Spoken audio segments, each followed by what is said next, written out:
What's the most money a family member ever lost gambling, and how did it destroy everything?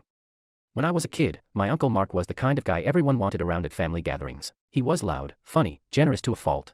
If you mentioned you liked a certain snack, he'd show up the next weekend with a whole case of it. He slipped cash into birthday cards, bought rounds at every bar, and once even paid off my cousin's car loan just because he could. At least, that's what we thought. The truth was, none of it was real generosity, it was all borrowed. Mark had been gambling for years, and at first, he must have been winning enough to make it look like he was on top of the world. Nobody asked questions, because who doesn't want to believe in the fun uncle who made it big?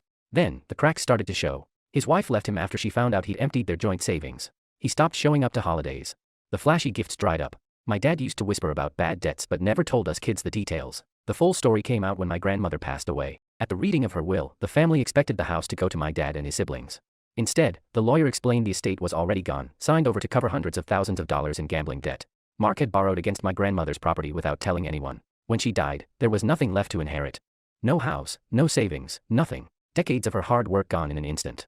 The room erupted. My dad called him a thief. My aunt refused to look at him. Mark just sat there, head down, saying nothing. It was the first time I saw my father cry, not because of the money, but because his own brother had burned the family to the ground. We haven't had a single full family holiday since. Cousins don't talk, siblings barely acknowledge each other. And Uncle Mark? Nobody even knows where he lives now. One man's addiction erased generations of security and tore apart a family that used to be unshakable.